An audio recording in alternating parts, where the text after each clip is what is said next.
Hello all of you, ఎలా ఉన్నారు అందరూ? Good evening.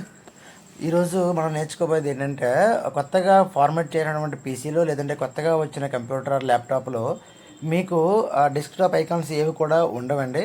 అది మనం ఏ విధంగా డెస్క్టాప్ పైకి మనం తెచ్చుకోవాలి అంటే, మీకు మన మౌస్లో ఇచ్చినటువంటి రెండు క్లిక్లో రైట్ క్లిక్ ప్రెస్ చేసినట్టయితే అన్నిటికన్నా కింద ఆప్షన్ ఉంటుందండి, పర్సనలైజేషన్.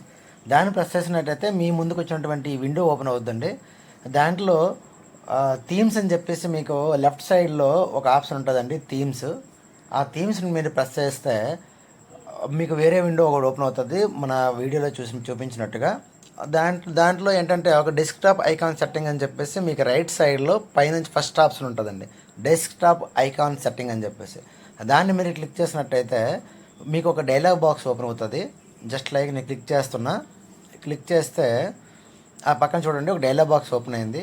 దీంట్లో మనకి సంబంధించి డెస్క్టాప్ ఐకాన్కి సంబంధించినటువంటి 5 ఆప్షన్స్ ఉన్నాయండి. ఈ 5 దాంట్లో కూడాను టిక్ మార్క్ ఉంటుంది. ఆ టిక్ మార్క్ దేనిలో ఉండదో, 5 దాంట్లో యాక్చువల్గా ఉండదు. ఒకవేళ టిక్ మార్క్ ఉంటే మీ డెస్క్టాప్లో కనిపిస్తాయి. టిక్ మార్క్ లేదు కాబట్టి, కనిపించట్లేదు కాబట్టి ఆ 5 దాంట్లోనే టిక్ మార్క్ పెట్టుకోవచ్చు మీరు. అదే మన కంప్యూటర్సు, అలాగే మన ఫైల్స్, ఈ నెట్వర్క్ సెట్టింగ్ ఒకటి ఉంటుందండి. ఈ విధంగా 5 ఉంటాయి. టిక్ మార్క్ చేసుకుని మీరు డెస్క్టాప్ మీదకి ఐకాన్స్ మన డెస్క్టాప్ మీదకి తెచ్చుకోవచ్చు. చూడండి, మన డెస్క్టాప్ మీద ఐకాన్స్ అన్నీ కూడాను కనిపిస్తున్నాయి.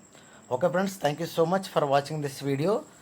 ఇలాంటి మరిన్ని అప్డేట్స్ కోసం ఆర్కే టెక్ ట్రెండ్స్ అనే ఛానల్ని సబ్స్క్రైబ్ చేసుకోండి. ఇంకా చాలామంది సబ్స్క్రైబ్ చేసుకోవట్లేదు, చూస్తున్నారు కానీ సబ్స్క్రైబ్ చేసుకోవట్లేదు. Thank you so much for watching this video. Bye, good night all of you. Thank you.